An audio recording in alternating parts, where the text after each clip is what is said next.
Hello and welcome to the Brand Ramacco podcast. I have with me again for the second time Dave Ferguson. Thank you for joining me. So, Dave Ferguson is the developer of the integrated martial arts method, and it's a method specifically designed for middle-aged men. And in our last talk, I think it's got to be one of my maybe most important podcasts, particularly if you're a man listening. Please go listen to that one. Because we touched on men's health issues in a very broad way. Dave Ferguson, thank you for sharing your story and the traumas and issues because we basically use the story to springboard and talk about all sorts of men's issues from cancer to depression to physical fitness. We in trauma we talked about all those things, and that's that time. But he is the creator for the integrated martial arts method. And so we talked about why he created the method to help middle-aged men through all these health issues, for all these men's issues. But I invited him back so we could talk more specifically about his method. Thank you for coming on again. Well, Brandon, Teddy, thank you for that wonderful introduction. And may I sort of bounce back that to you and actually thank you for giving me the opportunity to share some of those subjects and some of the traumatic experience that I did go through. It's ironic because even some of my family saw the post as well, and they say, "Well, you talked more about that than you have with us." Um, you know, so it's nice for someone like yourself to one give me the opportunity to share my experiences, and then hopefully subsequently that provided some benefit for men that maybe want to get fitter, maybe having some other health issues that they're a bit wary of, don't want to share with. So if it could have that additional bonus as well, and maybe going to seek a test or whatever, or going to see the doctor, which they've been putting off, and maybe their partners or friends have been telling them to visit. I Hmm. hope some of that could be a positive aspect as well. And I wanted I'm sure we'll talk about this because well, of course there's competing methods. There are exercise programs and let's say life coaching plans all over the internet for all ages.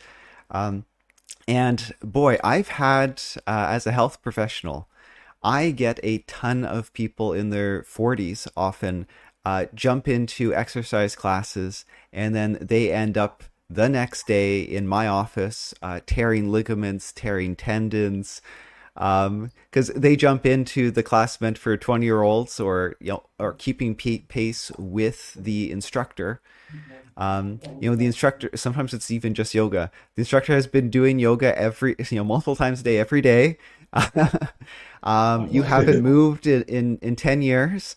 There, Absolutely. there's a bit of a process sometimes. It is important to push your body, but I'm just interested in sort of your insights and sort of how you developed your plan. And I know martial arts is, I have a friend in martial arts. I think he's third degree, fourth degree black belt.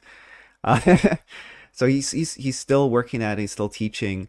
And it's a process that it's a process to develop skills, develop mindset, and conditioning. There's always conditioning to maintain. You always have to be pushing your limits, even just to maintain a high level of fitness. It's always pushing, but um, understanding, particularly if you haven't exercised in a long time, it's you might have to consider your physical situation. No, you're absolutely right there. And actually, I'm going to touch on something just slightly aside of the martial arts, and I'll come straight back to it. So I myself, being a middle-aged man, at least 14, 15 years by NHS standards, 40 to 60 in our National Health Service is officially middle-aged. So I've already suffered from the situations where I potentially haven't prepared properly. Now, while I have been doing martial arts for many years, 40 years this year, so generally quite fit, some ups and downs, but over that long period, generally fairly fit Hmm. compared to the average, shall we say. And around 5 years ago, I played a football tournament as a charity tournament, and I hadn't played football for about, I think it was about 5, 6 years at the time, something like that, Hmm. possibly even longer. But I was quite fit, so I thought, I could still Mm-hmm. stamina-wise, I'd be Mm-hmm. fairly good and maybe a bit rusty, but I will be able to play. I was nearly right because I did play 3 out of the 3 games, I think about half an hour each, something like that. And during the last game, about the last 3 or 4 minutes, maybe it just wasn't meant to be, I felt this horrific pain in the back of my ankle. And I was sure that someone had sort of, I could see you nodding straight away. And I thought someone had scraped the back of my legs or kicked me or something like that. So I went down screaming, Yeah. looking around for someone to swear at. No one was there. So you're Yeah. going to know what that is, aren't you? Yeah, yeah, Yes. and that's So how they write that actually in the diagnostic texts. The patient will say they've been really, hit in the back of the ankle. Yeah. yeah, it's an awful feeling. So I knew that I'd done my Achilles tendon because Yep. I had actually done it before, about 15 years before that, in just a really crunching tackle, just a Hmm. high impact tackle. So I knew what had happened. I was hoping it wasn't the case. But I think it's an example straight away of what you're saying, Yep. not to jump straight in, Yep. even if you feel you're quite fit or whatever. Because I think one of the worst things with Achilles tendons, there's not really a sign it's going to go. Apart from the Right. fact you get a bit older and it's Right. weak, there's Um. no signs. Yeah. Tendons have tension sensors within them, and they sort of use those tension sensors to determine how strong they should keep the tendon. Right, Your body's yes. not going to waste resources keeping your tendon super strong, the best collagen. Your body's constantly renewing all of the materials of your body. It's constantly rebuilding it's breaking itself down, rebuilding itself. It's not going to waste all those resources if you're not using the tendon.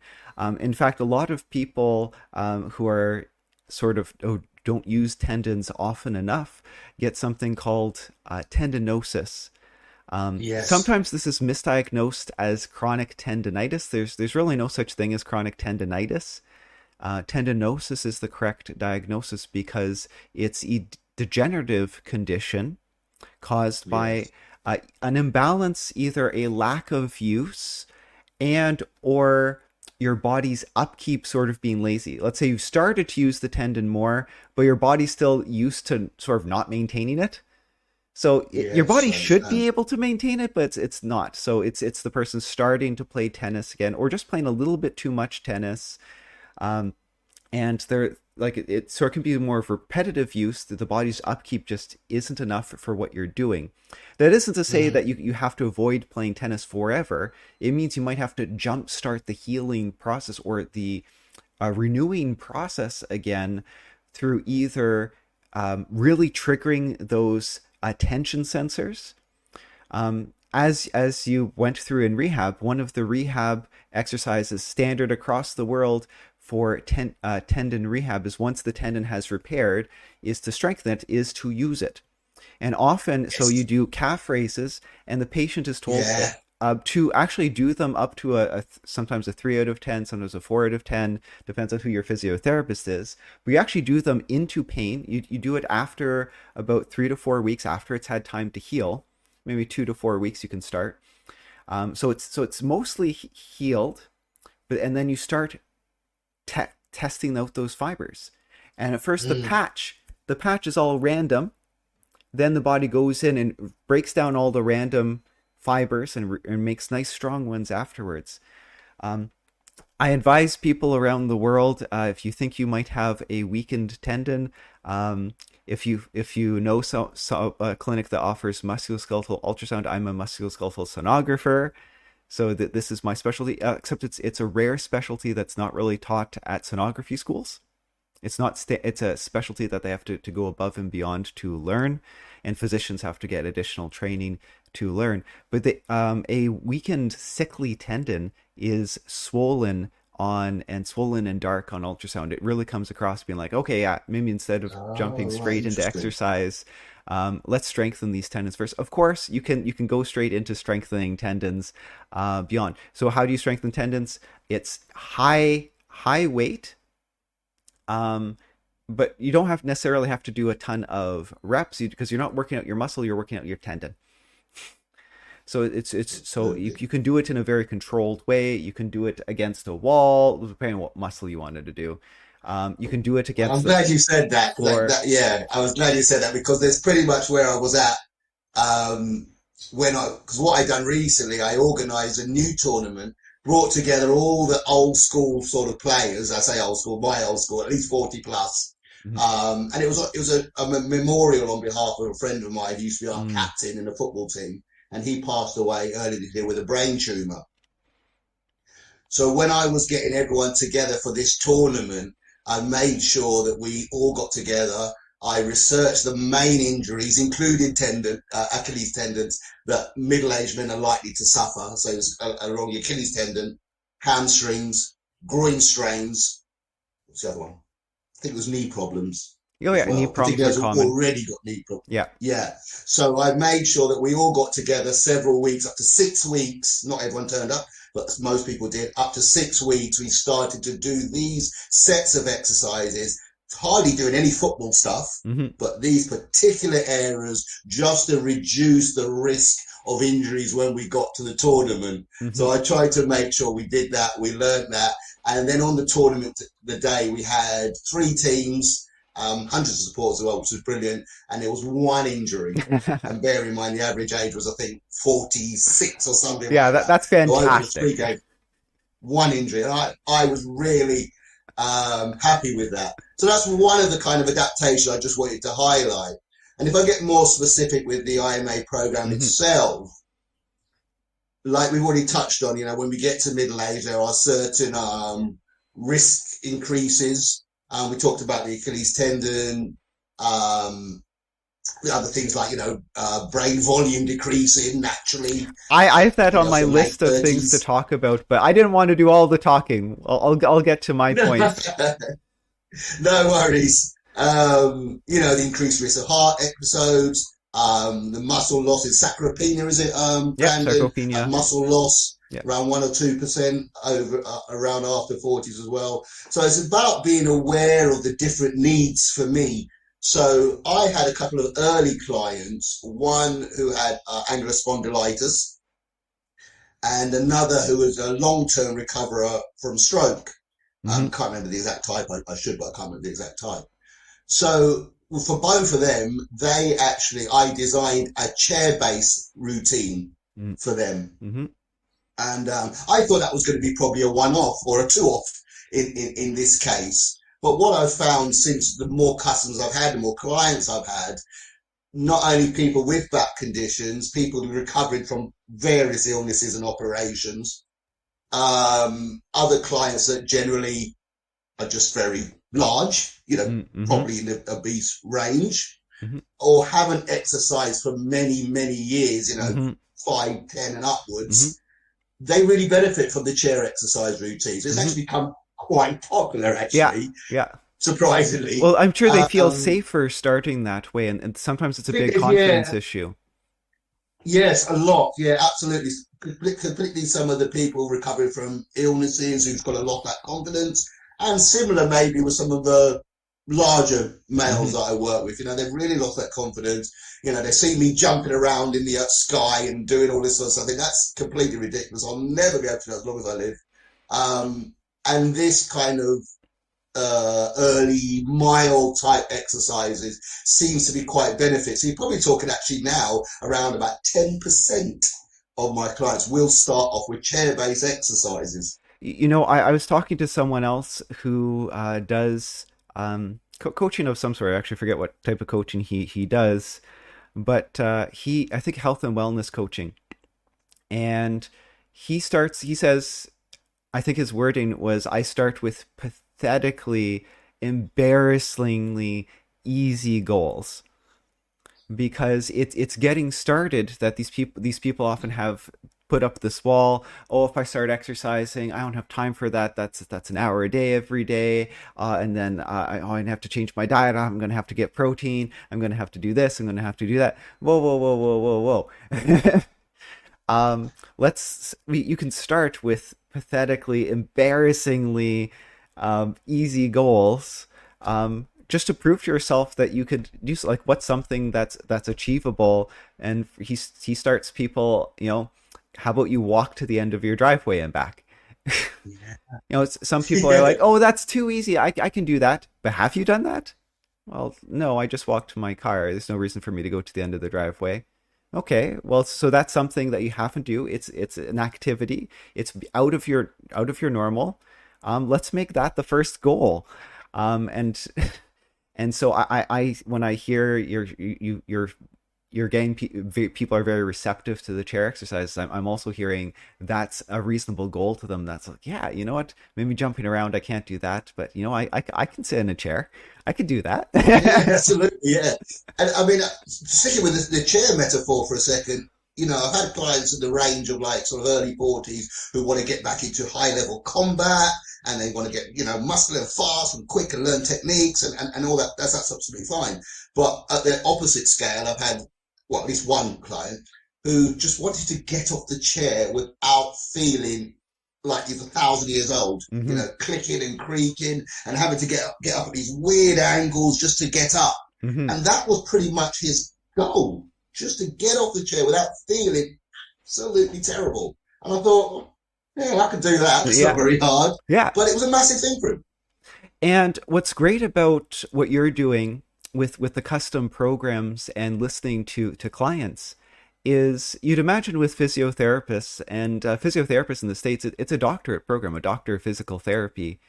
Um, but the doctors of physical therapy, it's so much schooling that they end up hiring assistants to do the exercises, or even when they are doing it in person, they're often it's very robotic. This is the plan. This is the Yeah, program. It's these are the exact exercises. They're not listening to the patient's concerns. It's not customized, and they're not looking for plateau.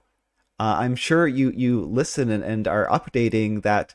Oh, so you've gone half as good, and where you're probably updating. Okay, where to go next? Where to go next? Where to go next? What's the next? We're still progressing towards the goal. Where they see, okay, problems getting out of a chair. Okay, we're going to do this squatting exercise. We're going to do hip abductors and hip abduction, adduction, and those are your three exercises. You're going to do two to three sessions a week every week until you're better. And if you're not better, we'll just keep on doing it. um, but yeah, I also get patients who have the goal is to get up pain free, and it's interesting how you really do have to customize it because some people are they don't realize their body's contorted. For some people, I feel their thighs and massively. they have like no muscles on the inside, all muscles on the outside. So sometimes it's a muscle imbalance, and it's it's different for different people, and then they get better in different ways, and then you have to change the exercises in different ways. And yeah, hearing you saying you're customizing things warms my heart. Oh, good. I'm glad to hear it. And I should have added with the chair exercise is that I've incorporated, well, I've got a new application being developed at the moment. It's in beta stage. When I say beta stage, I'm not a techie person. I'm not sort of writing programs and stuff in the back end, but just, developing it, designing it, branding it, adding new, adapted certain programs to it as well. And one of the chair exercise routines is mainly based for people who are in the office all the time, who obviously spend 5, 6, 10, 8, whatever hours in reasonably decent chairs, not always, but even decent ergonomically designed chairs, it's still very, very unnatural to be stuck in them for X amount of hours. So yeah, some of the chair program exercises can transfer over to a lot of the clients I It, use that are in the office all the time. Stuck office for 8 hours, then back on the sofa for another 4 or 5 hours. Terrible. and I'll jump in with some poorly remembered statistics. Um, if I remember my lifestyle medicine program statistics, I think sitting more than 3 hours or 3 or 4 hours a day um, affects mortality the same way as smoking for 10 years or smoking for 20 years. I think you shared that with me before. Yeah, Fascinating. yeah. So it has a huge impact on all Wow. cause mortality, where they just look at overall statistics, lifestyle. Oh, this person ended up dying 10 years early. Okay, what was his life like? Okay, that's what was his life like. Okay, there's lots of saying, and then doing correlations. And yeah, it seems so. We don't know exactly. Sitting doesn't directly cause death, but it's correlated with death. Mm. Yeah, Um, there's that correlation there. Yeah. yeah, I'll have to So remember that again, actually, when I'm promoting the new design chair exercise as well. Because that's a real mhm. interesting fact. I don't know if you've got any evidence to share, but yeah, I'm glad you prompted me with that bit of And maybe I'll information. share something I don't think I shared last time, which is a research study which looked at, how long does it take before the muscles start behaving unnaturally? It takes less than 15 minutes in healthy individuals. So just 15 minutes of sitting, and your muscles start behaving unnaturally. They get unnaturally tight. The chemical composition within them starts to be altered. They already start to get achy, even if you don't feel them yet, and it's just 15 minutes. Mm, And that so I often tell patients, well, obviously you're not going to you have stuff to do. You're not going to get up every 15 minutes, but but and my own, I did experiments. I had patients, okay, do these exercises every 30 minutes, these exercises every hour, do these exercises every 2 hours. And feedback I got from patients was when I did this experiment for, I shouldn't experiment with patients without telling them, but I experiment on patients without telling them. And yeah, it seems like an hour is sort of the magic I find yeah, if I get people to move. Um, and yeah. I'm glad to hear that you're getting people exercise programs that they can do at work or at and sitting, so that they can incorporate throughout their day, so they're not saying 8 hours straight without doing something. And they don't necessarily have to get up, but they have to use their muscles in some way. Yes, yeah, absolutely. And I came from that same environment because prior to Mm. launching this full time, I was civil service. I was sort of either working from home on a sofa, terrible to even admit that to you, or in the office on the office chair. And it'd be remiss of me not to admit it's World Mental Health Day today, and it's Oh. focused on mental health in the workplace, which I think is really Hmm. vital because we spend, not necessarily me and you, but the average office role, you spend, more time with in that office more than any other time in any other environment, whether friends, family, socializing, etc., etc. So to ignore that well-being aspect in the place you spend the most time Hmm. seems completely remiss to me. So Hmm. that's partly why I integrate things like the offices, and that's partly why I aim, particularly my flagship program, at middle-aged men who usually can be really organized and quite sharp in many aspects of their profession, Hmm. but the need to exercise, well-being, mental health, stretching, new theories coming out, new programs. Like you said, there's lots of different coaches, lots of different programs, lots of new strength exercises. But to sort of get them all together into a package Hmm. while you're dealing with all your stress and all the pressures at work is often too challenging for most men. Hmm. And maybe so. I've said I have a mental issue, but more tied in with activities. You mentioned loss of brain matter, and I think I'm going to bring that up now. And I know this will tie into, because this ties into martial arts training in general. So I know you will have taken this into account in your program, but I'll introduce it. So we lose brain matter. It's mostly white matter. It's mostly connections. What's worse though than losing brain matter is if you do functional MRI scans. If you do MRI scans looking at how the brain fires, what parts of the brain are active, and you look at, so it only takes, oh my goodness, it's sort of scary. They take someone's hand, they actually tape it together so their fingers all move together, and then they take a functional MRI the next day. Their brain works differently. The part of the brain that was firing for all the fingers, the part of the brain actually becomes reduced because it's much simpler to just move them all at once. If they only have one way they can move, the brain already started to reprogram. It shrunk the amount of space of the brain that was devoted to fingers and already started to devote that space to something else. Fascinating. So your brain's ability to control your limbs, it shrinks if you're not using your limbs. The control becomes worse. And if you have poor control, that leads to injury. So you can have deconditioning at the tendon level, but you can have deconditioning at the control level, and it takes mere days. And of course, in that experiment, they cut the tape. Okay, move your fingers. Okay, and they tested them in finger exercises. They did functional MRI, and it still took them a half a day, or I forget how long it took. I forget whether shorter or longer actually. But it took them time to regain that brain control of their fingers again, and to get the same finger scores on the typing. It was either typing or it was some sort of touching test. Mm. But that goes to show it. So people who I work with people with chronic neck pain, chronic back pain, and they've never relearned how to control their back, control their neck. We actually have more nerve endings per gram in our neck than for the muscles that control our fingers. It's actually more difficult, more challenging to control moving your neck than your fingers. And you imagine we're so dexterous with our fingers, our neck is Yeah. basically a rope standing on end.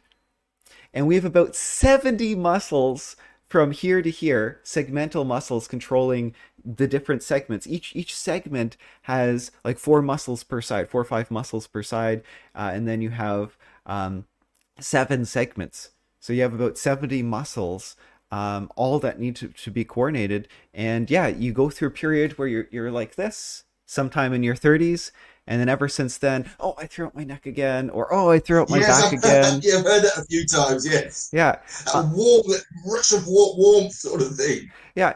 Now you can get subtle soft tissue injuries, but they think, oh, it must be that disc herniation again. It must be, but it's not. Like disc herniations that's a young man's injury actually. It happens in people's 30s. It can't happen in your 40s. It can't happen in your 50s. The discs in the back actually dry out. You can't have like a disc herniation can't be what's painful. And you don't just throw it out. What happens is you end up with, because of bad segmental control, there's a jostle, Ah, I see. and the jostle can pinch tissues. So you can get a pinch, and or so that can happen, or the jostle itself can trigger the pain protection system, which is so the pain protection system it ties into your movement sensors. Something strange happened, something potentially dangerous happened. I'm going to use pain to train you not to move because something bizarre happened. So you're not allowed to move anymore because I don't trust you to move anymore because something weird happened. Right, So the sort of route learning. out of chronic back pain, the route out of these reoccurring, oh, I throw my back again, oh, this happens every month, and my back muscles are Yeah. so tight all the time. What muscles are tight? It's not the tiny muscles that are tight, it's the big long ones because your back is locked down because it's forgotten how to control the small muscles.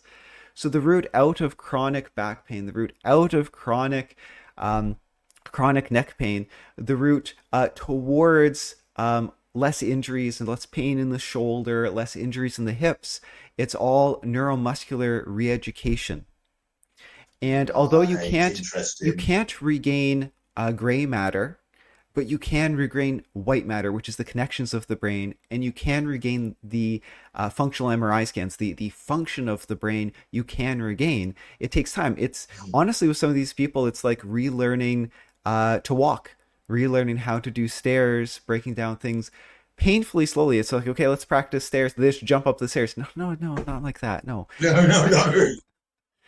you're not going to relearn like that. You have to look in Yeah, the mirror. You have to really slow it down, and you have to judge, and you have to really focus on control in a way that you haven't because you've just been on autopilot, and your autopilot is bad. So you have to slow it down, and we have to relearn and challenge your body in different ways. Sometimes with the shoulder, just doing a motion, but with forces towards the inside, forces towards the outside, forces down, forces up. Your body should be able to adapt to all sorts of forces, so it's not surprised. yeah. In every single So motion. Yeah. that's one of the things I was going to say because with when I do a range of martial arts techniques, people really struggle at the beginning. They're all over the place. Obviously, maybe those who've got some muscle memory, done some sort of martial arts before, maybe a bit more active, not so bad. But people really struggle. But as the program goes on, they get better and better. And I show them all these different techniques and they get more skillful and they start to be able to do it and they punch, block, duck, and they're doing all sorts. And it seems like they're almost buzzing when they start to learn these new techniques. Yeah. Once it starts to all connect, like it's this upward spiral, and it's hard to get Yeah. going. People for back, I often have them bend forward, and no, I can't bend forward. My doctor said not to bend forward. Yeah, that's why you didn't bend forward for 20, 30 years, and that's why you have back Yeah. pain. And okay, am I not supposed to roll your back? No, you can bend your back anyway because you're not lifting a weight. You should be able to bend and pick up your shoes badly. You don't have to do it a special way. And sometimes Mm. it starts with just, oh, okay, back. And sometimes this is just the whole exercise, just focusing, practice. And yeah, they're going to struggle. Okay, am I, no, no. What am I doing? Yeah, really some Where's my weird, shoulder? weird and wonderful shapes at the beginning. Yeah, and for them, for what I see, it's like, where's my back? They don't know what their back is doing, and they're scared of their back, and things jostle, and it's very strange. They have to really slow it down because yeah, and first, you know, um, and they have to really think. And I know that's part of martial arts, and talking about I talked about last time. I think the Asians, they have it figured out with the Tai Chi, the Qigong. Absolutely. The slow, steady movements keep their brain being able to control their body. What do No, yep. sorry, Brad. Absolutely, 100%. And one of the sort of triggers I that helped me when I was designing the martial art program was I looked at sort of the history Hmm. around the practice, and so martial arts have been around for millennia. Hmm. So for me, that's a great start. So they're doing something right to survive this long. And when you touch on the sort of more well-being thing, the Qi or the Qigong, I know they're both slightly different. Qi a bit more holistic, with Qigong maybe a bit more specific. But what I noticed, particularly in the Asian countries in particular, with the elderly martial artists, one is often a daily routine. Hmm. Two, it's usually outdoors, Hmm. never weights or anything like that. Hmm. Hmm. And it's more rhythmic movements. And I suppose the point I'm trying to make, I am a martial artist. I've been to martial arts for many, many moons. But how they train in all these Asian countries, the elderly, is completely different how the young martial artists train. Yeah. And that was a real breakthrough for me when I started to design my method, because I was thinking what I was doing wasn't quite working. So I was still enjoying it. I was still getting some benefits, Hmm. but it wasn't quite the same. So I knew I had to adapt things a little bit different. That's much more suitable to the needs and challenges of the elderly. Well, I say elderly, middle-aged, elderly community. But that was a big eureka moment for me. And I knew you would have. I knew you would have. Because listeners, I haven't consulted. I'm not an expert on the IMA, but I feel like I have the vibe and the inspiration for the IMA. I knew you would have looked into those things. I knew martial arts is progressive, and I knew you were adapting things. And yeah, it has to be done to do the best, to make the best program. Um, and for you guys listening, yeah, progression. What's great about martial arts, also particularly for men, and I actually I've podcast not released yet, will be released probably a week before this one. Is we talked about the energy and excitement that comes with moving the body, Yes. and that energy and excitement, I've used that because men like the idea of punching. For some men, it puts a smile on their face to learn a technique, to learn something physical. Moving our body, getting those muscles going. Whether it's weightlifting or a little bit of shadow boxing, a little bit of ducking, something like that can just it's I don't know. You can almost see the testosterone surge in Yes. these patients. Yes, so we've talked more about the chair people. We've talked about the neuromuscular reeducation people relearning how to move their arm, move their leg, where their leg is in space, where their arm is in space. They've basically forgotten. Actually, that's another part. So there's the controlling part, but then there's where the body is, and the neurologists call it smudging. The brain body map is smudged, in people who who have been, let's say, bedridden and haven't moved their body, their ability to tell where their arm is in space is reduced. Someone who exercises every day, they can put their arm, they know how far they've moved their arm. Yeah, I've moved it about half a foot, moved it about a foot this way. Yeah, someone who's been bedridden, I don't know, half a foot, and they've moved like 2 feet. Um, there's this lack of self-knowledge. So we talked about that, but what about maybe I can ask you some of the advice you've given people or your program for people, yeah, aiming for performance. You've mentioned people aiming for performance. Where do people sort of end up? Like, maybe give a couple case studies.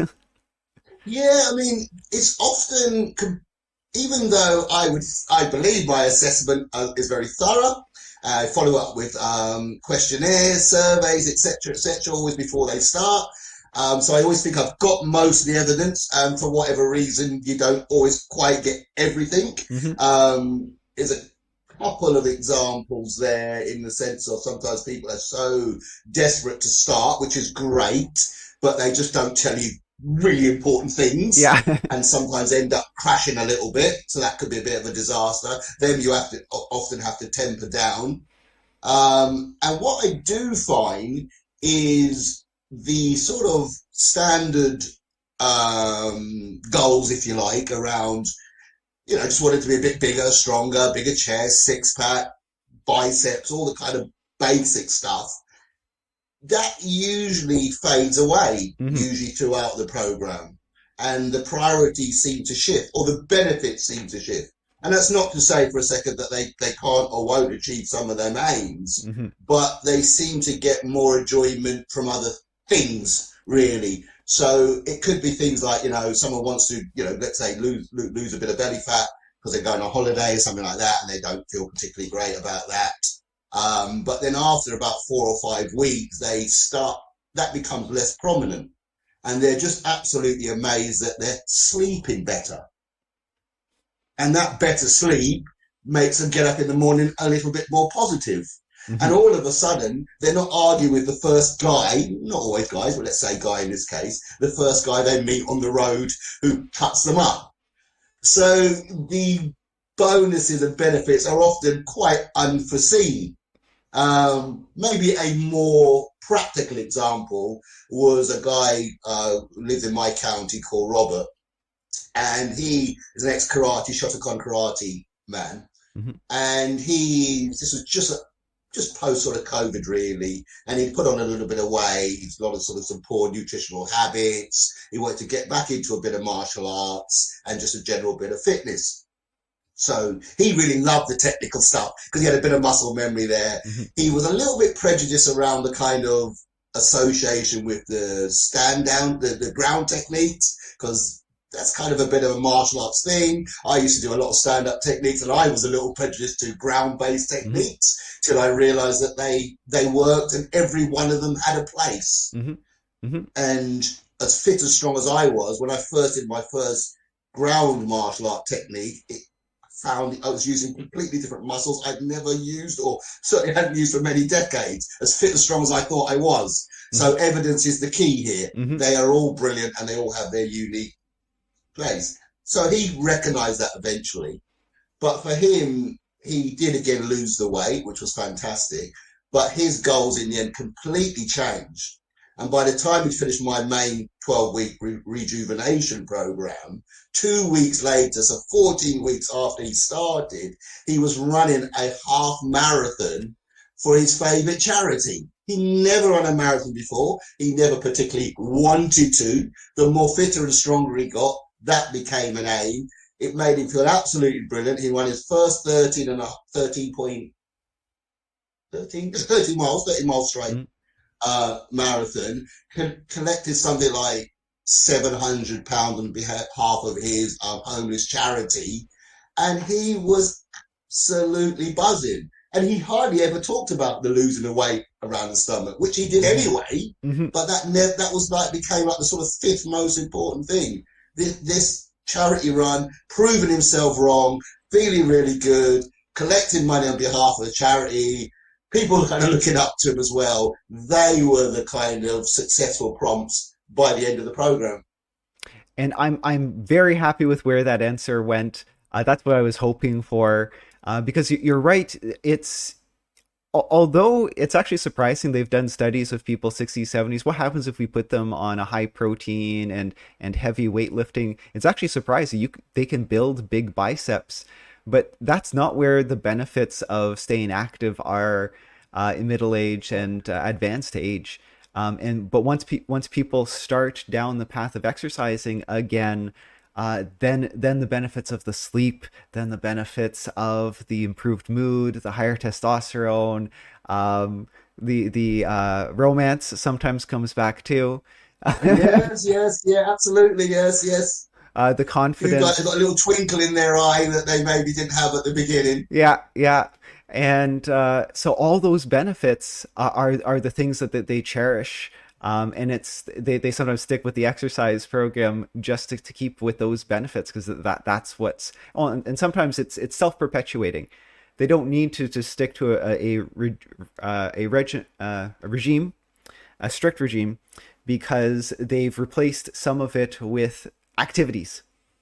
They've Yes. replaced some of it with a run with their wife, or walk or jog with their wife. They've replaced it with pickleball, tennis. They've replaced it with going swimming.